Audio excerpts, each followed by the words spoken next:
Um homem sem diploma universitário, sem dinheiro, sem apoio institucional significativo, filho de um tecelão, aprendiz de sapateiro desde os 14 anos. Um homem que passou 7 anos pregando na Índia sem converter uma única pessoa. 7 anos. Em silêncio. Sozinho. Enquanto sua esposa enlouquecia, literalmente. Enquanto seu filho morria de disenteria. Enquanto a Companhia das Índias Orientais o tratava como inimigo público.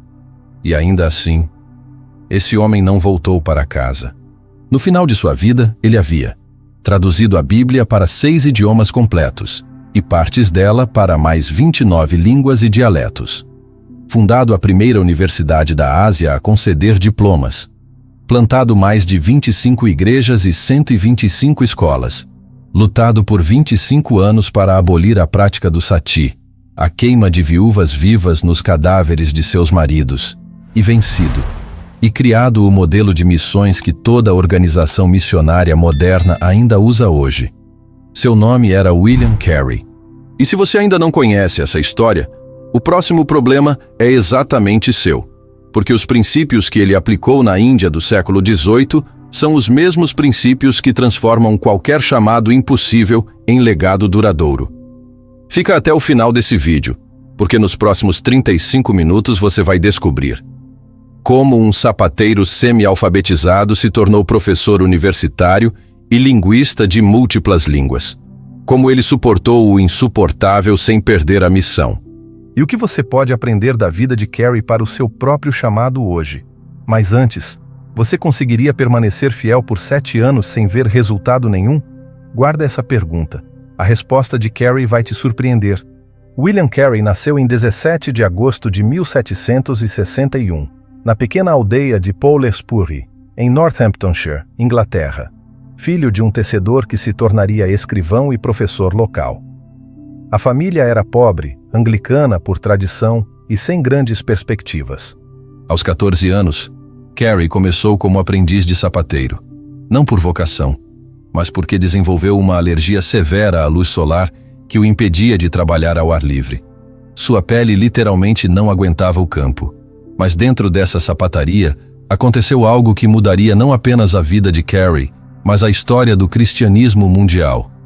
Um colega de trabalho chamado John Warr começou a compartilhar o evangelho com ele. Carey, que por sua própria confissão era viciado em blasfêmia, mentira e conversas impuras, foi confrontado com a necessidade de um salvador. Em 1783, aos 22 anos, foi batizado por um pastor batista chamado John Ryland Jr. e entrou para uma das denominações mais modestas da Inglaterra da época.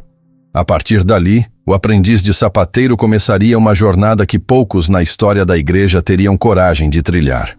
Ponto 1. O sapateiro que aprendeu o mundo pelos livros. Aqui está algo que a maioria das pessoas não sabe sobre William Carey. Ele foi, na prática, um autodidata de nível genial. Sem faculdade, sem bolsa de estudos, sem mentor acadêmico.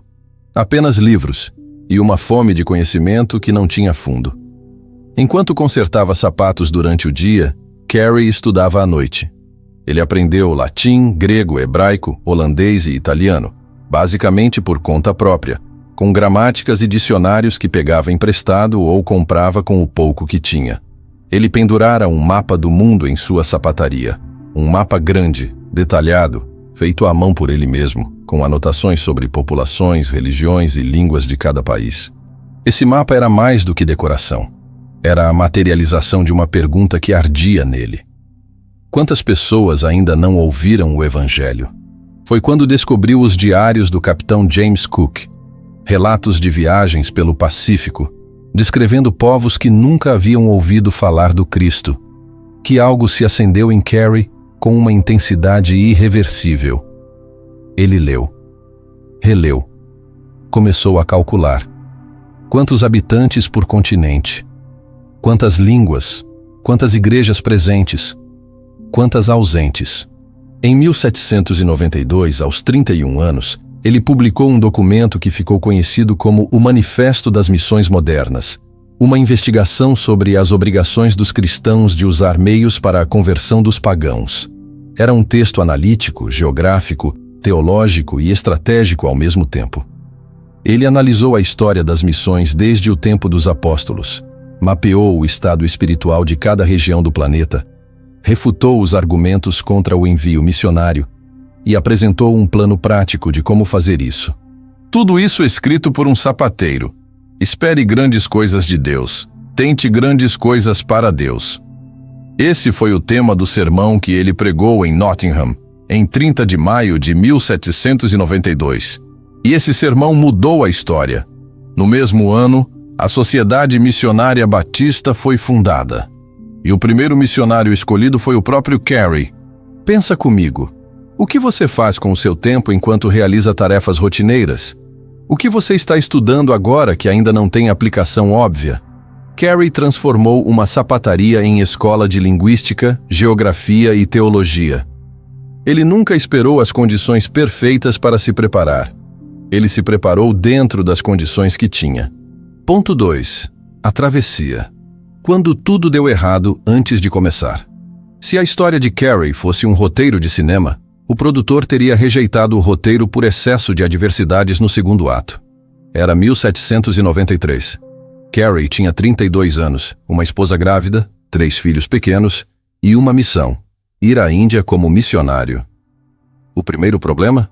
A Companhia das Índias Orientais proibia a atividade missionária em seus territórios. Os missionários eram vistos como ameaça à estabilidade comercial e política. Carey não tinha licença, não tinha permissão e não tinha dinheiro suficiente. Sua esposa Dorothy, por sua vez, recusou ir. Ela estava grávida, com crianças pequenas e sem nenhum desejo de cruzar o oceano para uma terra completamente desconhecida. Carey partiu sem ela e voltou ao porto 2 vezes para persuadi-la. Na segunda vez, ela concordou, desde que sua irmã Kitty fosse junto. Eles embarcaram clandestinamente em um navio holandês, porque os navios britânicos exigiam a licença que eles não tinham. Chegaram à Índia em novembro de 1793, e o que encontraram foi uma realidade brutal. O médico missionário que os acompanhava, John Thomas, havia dilapidado todo o dinheiro da expedição. Eles estavam praticamente sem recursos. Dorothy contraiu disenteria. Os filhos também adoeceram.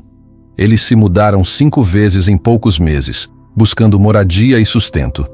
A irmã Kitty foi embora casando-se com um soldado britânico, o que deixou Dorothy mais isolada e angustiada. E então, o golpe mais devastador. O filho de 5 anos, Peter, morreu de disenteria. Diante de tudo isso, Dorothy, que já não queria estar ali, sofreu um colapso mental severo. Ela começou a desenvolver delírios paranoicos, acusando Carey de adultério, ameaçando-o fisicamente e entrando em episódios de crise que não cessariam pelo resto de sua vida. Carey cuidou dela em casa, recusando interná-la. E, história que causa arrepios, segundo registros históricos, ele traduzia o Novo Testamento em bengali enquanto ela gritava no quarto ao lado. Aqui vem uma pergunta que eu quero que você carregue. Que tipo de fé sustenta uma pessoa em meio à falência financeira, à morte do filho, à loucura da esposa e à hostilidade do governo, sem que ela abandone o campo? A resposta de Carey não era otimismo ingênuo, era algo mais profundo. E vamos explorar isso ao longo do vídeo. Ponto 3. 7 anos sem conversão. A anatomia da perseverança. Você já passou por um período de 6 meses sem ver resultado nenhum no que está fazendo? Agora imagine 7 anos. Foi esse o tempo que Carey trabalhou na Índia antes de ver seu primeiro convertido. 7 anos de pregação em vilarejos. 7 anos de distribuição de materiais. 7 anos aprendendo bengali, sânscrito, marathi, hindi, língua por língua, dialeto por dialeto. 7 anos enquanto pessoas ao seu redor morriam, adoeciam ou iam embora. Para se sustentar, ele aceitou o cargo de supervisor de uma fábrica de índigo em Mudnabati, uma região remota de Bengala. E foi ali, trabalhando numa fábrica, pastoreando cerca de 90 trabalhadores locais, visitando 200 aldeias ao redor, que ele também completou a primeira revisão do Novo Testamento em bengali. Em dezembro de 1800, algo aconteceu. Um homem chamado Krishna Pal, de casta Sudra, considerado intocável pelos padrões do sistema hindu, pediu para ser batizado. Era o primeiro convertido, após 7 anos. E o que esse batismo representou foi ainda mais profundo do que a conversão em si. Krishna Pal trouxe sua família. E quando a filha de Krishna Pal se casou com um Brahmane, a casta mais alta do hinduísmo, dentro da comunidade cristã de Serampore em 1802, aquela cerimônia foi um sinal público de que o evangelho estava quebrando o sistema de castas. Mas como Carey suportou esses 7 anos? Aqui está o que os historiadores observam. Carey era profundamente teológico em sua perseverança. Ele era calvinista e pós-milenialista. Cria que Deus havia prometido que o evangelho se espalharia por toda a terra e que era dever da igreja usar todos os meios possíveis para isso. Para ele, a demora não era uma refutação da promessa. Era parte do processo. Ele também era disciplinado como poucos. Acordava cedo. Estudava com método. Orava com regularidade. Pregava mesmo quando não havia audiência interessada. Plodo, plodo, plodo. Carey, quando perguntado sobre seu segredo de sucesso. Essa resposta simples encapsula uma teologia de vocação. A grandeza não vem de explosões de inspiração, mas de fidelidade cotidiana, invisível, persistente. O que você está plantando hoje que pode levar 7 anos para florescer? E o que te impediria de continuar plantando? Ponto 4. O trio de Serampore. Missão como comunidade. Em 1800, a vida de Carey mudou de forma dramática, para melhor. A Companhia das Índias Orientais continuava hostil à atividade missionária nos seus territórios. Mas havia uma solução. A colônia dinamarquesa de Serampore, a apenas 13 milhas de Calcutá, rio acima. Ali, os dinamarqueses eram tolerantes com missionários. E foi ali que chegaram 2 homens que Carey precisava desesperadamente. William Ward, um tipógrafo e editor de jornal. O próprio Carey havia profetizado anos antes. Se o Senhor nos abençoar, precisaremos de um homem do seu ofício para imprimir as escrituras. Espero que você venha depois de nós. Joshua Marshman, um professor e educador. Sua esposa Hannah também seria fundamental para o estabelecimento das escolas. Os 3, Carey, Ward e Marshman, ficaram conhecidos como o trio de Serampore. E o que eles construíram juntos é uma das histórias mais notáveis da história das missões. O modelo da missão de Serampore era radicalmente diferente de tudo que existia antes. Eles viviam em comunidade, várias famílias compartilhando uma casa grande, refeições, responsabilidades e recursos financeiros. Cada um contribuía com seu dom específico. Carey, tradutor, professor universitário, linguista, pastor. Ward, tipógrafo, gerenciava a imprensa missionária, pregador. Marshman, educador, construtor de escolas, administrador, escritor. Juntos eles estabeleceram uma das primeiras gráficas e papelarias da Índia. Imprimiram mais de 212 mil livros e panfletos em 45 línguas. Publicaram 2 jornais, o Samachar Darpan em bengali e o Friend of India em inglês, que se tornariam instrumentos cruciais para a reforma social indiana. Em 1818, fundaram o Colégio de Serampore, a primeira instituição do tipo na Ásia a oferecer diplomas universitários, aprovado por Carta Real do rei Frederico VI da Dinamarca em 1827. A instituição existe até hoje, atendendo cerca de 2.500 alunos. O que o trio de Serampore ensina para nós? Que nenhum chamado é sustentável no isolamento. Carey era brilhante, mas sozinho ele teria desmoronado. A comunidade não era um luxo, era uma estratégia de sobrevivência e multiplicação. E mais, cada membro do trio era insubstituível. Não havia hierarquia de importância. Havia diversidade de dons a serviço de uma visão comum. Quem são os seus Ward e Marshman? Você está construindo algo sozinho que foi feito para ser construído em equipe? Ponto 5. A linguística como missão. A Bíblia em 40 línguas. Aqui está uma estatística que provavelmente vai te parar. Quando William Carey morreu em 1834, a Bíblia ou partes dela haviam sido traduzidas para 40 línguas e dialetos pelo trabalho da missão de Serampore. Para contextualizar, antes de Carey, a Bíblia estava disponível em menos de 70 línguas no mundo inteiro. No século que se seguiu ao trabalho de Carey e seus sucessores, esse número explodiria para mais de 1.000. Mas como um sapateiro autodidata chegou a esse nível de produção linguística? Em 1801, o governador-geral da Índia fundou o Colégio Fort William em Calcutá, uma escola para educar funcionários civis britânicos sobre a Índia. E o primeiro professor de Bengali, Sânscrito e Marathi da instituição foi o ex-sapateiro William Carey. Carey manteve essa cadeira por 30 anos. Durante esse tempo, trabalhou com pundits indianos, scholars nativos, que o ajudavam a refinar suas traduções e gramáticas. Ele escreveu gramáticas do Bengali e do Sânscrito. Compilou dicionários em Bengali, Sânscrito e Marathi. Traduziu o épico clássico hindu Ramayana para o inglês. A tradução da Bíblia para o Bengali, o idioma mais falado de Bengala, foi publicada em 1809. Foi a primeira Bíblia completa já impressa em qualquer língua indiana. Mas a linguística de Carey não era apenas acadêmica, era estratégica. Ele entendia que o Evangelho precisava ser comunicado nas línguas e categorias mentais dos próprios povos.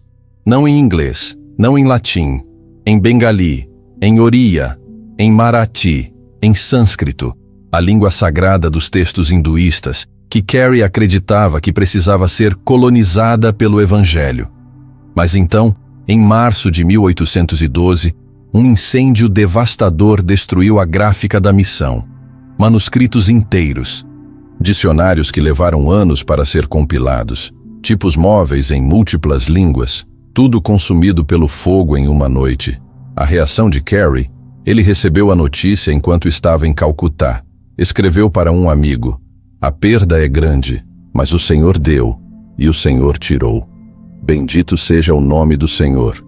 E então, imediatamente, começou a reconstruir. O incêndio gerou tamanho comoção na Inglaterra que doações chegaram em quantidade inédita. Em menos de 2 anos, a gráfica foi reconstruída com equipamentos superiores aos anteriores. O que o incêndio de 1812 revela sobre Carey não é que ele era insensível à perda. Revela que a perda não tinha o poder de definir sua identidade. Sua identidade era mais profunda do que suas conquistas. Ponto 6. O abolicionista. A luta de 25 anos contra o Satimarço de 1799. Carey retornava de uma viagem quando testemunhou, a 30 milhas de Calcutá, algo que o marcaria para sempre. Uma viúva sendo queimada viva no funeral do marido. Essa era a prática do sati, ou suti. Uma viúva deveria imolar-se na pira funerária do marido para garantir bênçãos à família e felicidade eterna para si. Em muitos casos, a prática era involuntária. A mulher era forçada, restringida, impossibilitada de escapar. Carey tentou intervir. Ele confrontou os sacerdotes brahmanes. Discutiu, argumentou.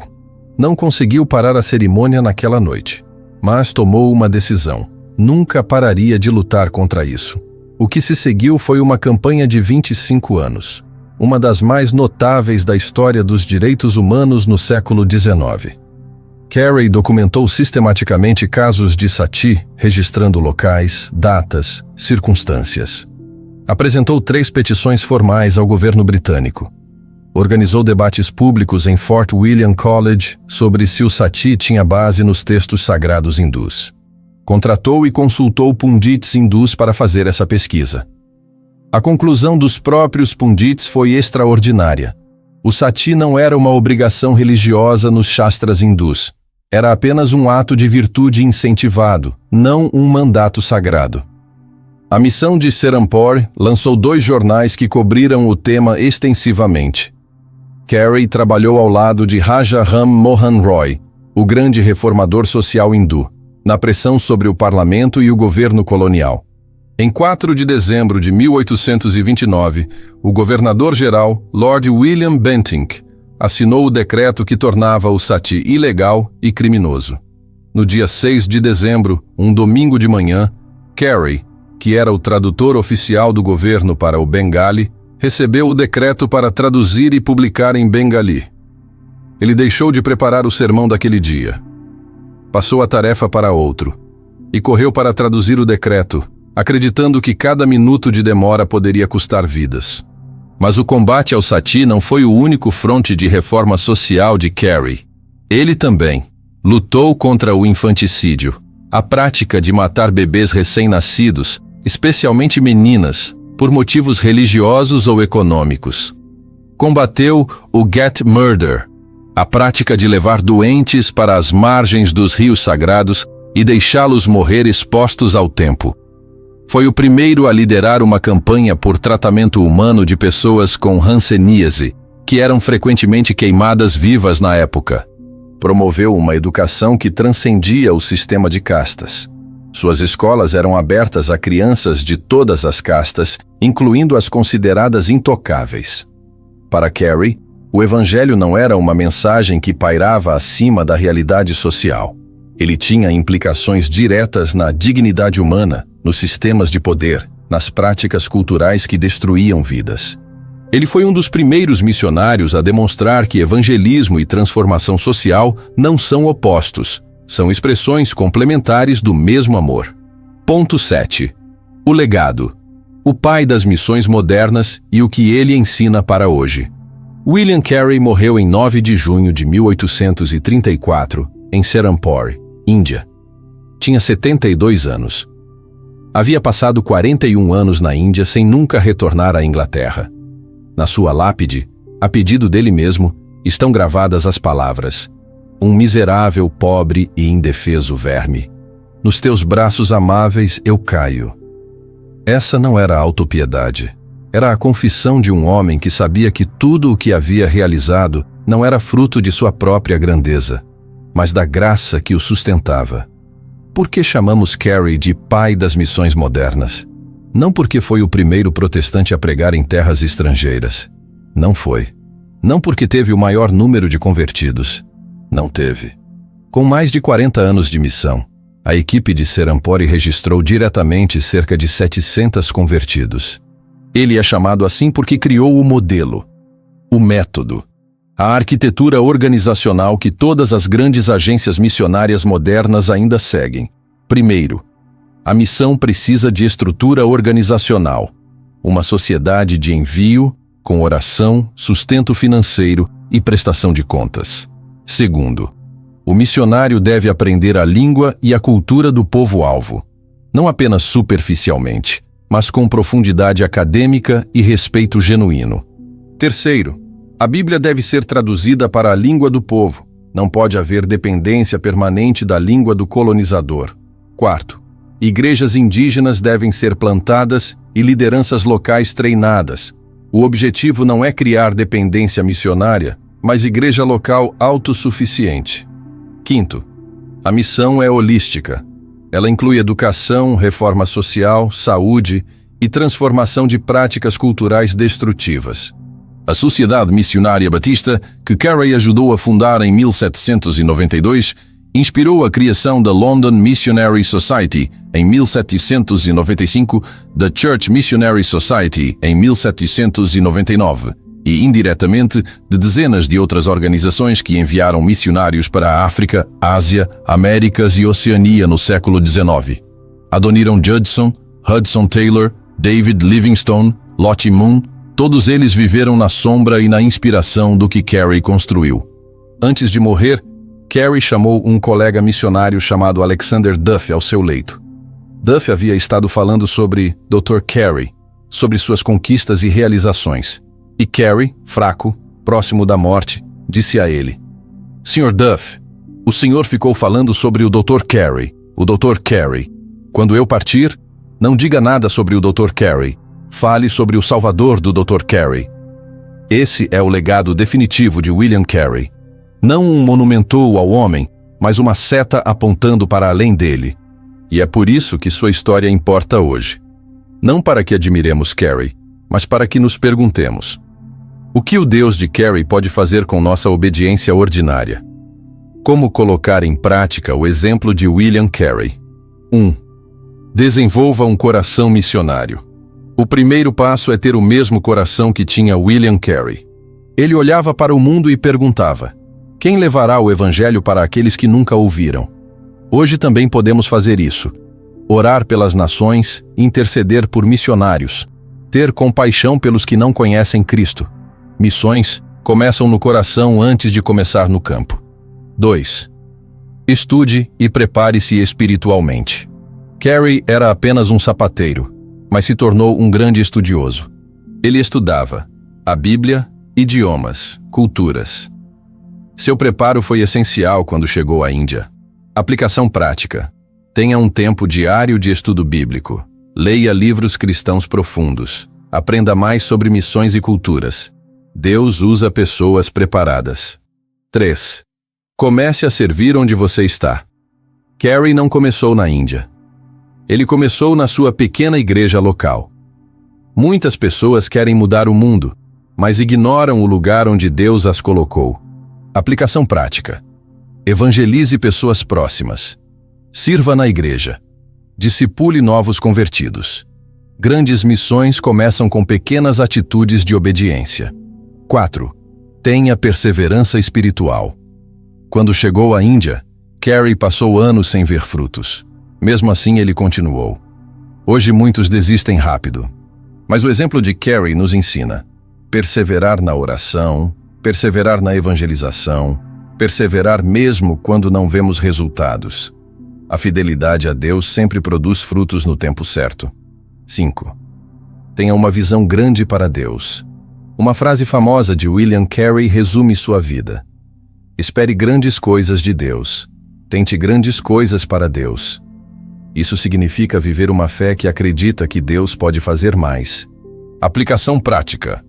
Ore por coisas grandes. Tenha projetos para o reino de Deus. Não limite o que Deus pode fazer através de você.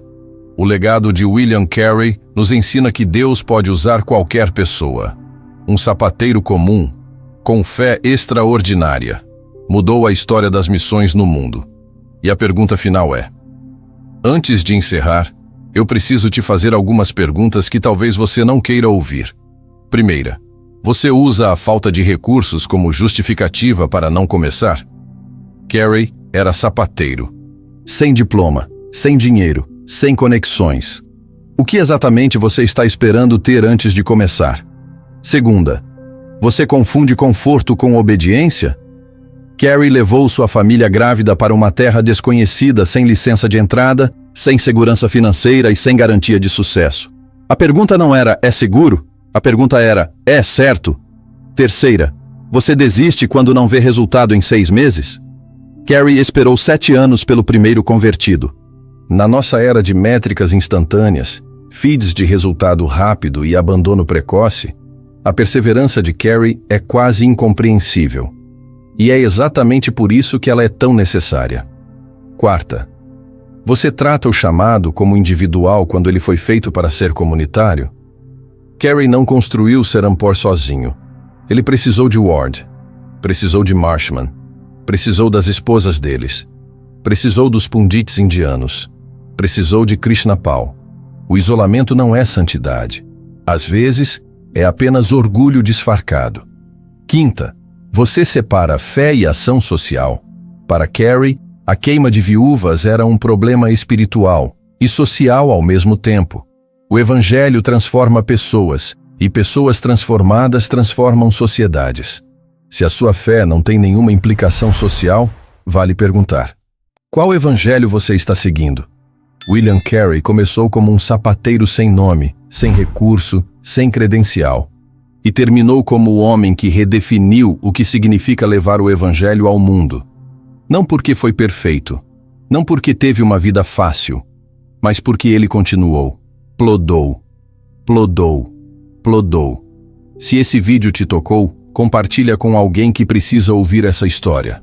Deixa um like. Isso ajuda o canal a alcançar mais pessoas com conteúdo como esse. Se você ainda não assinou o canal, faz isso agora. O que Deus pode fazer através da sua vida se você decidir obedecer ao chamado dele? E te deixo com a pergunta que Carey fez a si mesmo enquanto estudava o mapa do mundo na sua sapataria em Northamptonshire. As nações que não conhecem a Deus não são menos importantes para ele do que as que conhecem. A questão é, o que você vai fazer com isso? Até o próximo vídeo. Deus abençoe sua vida.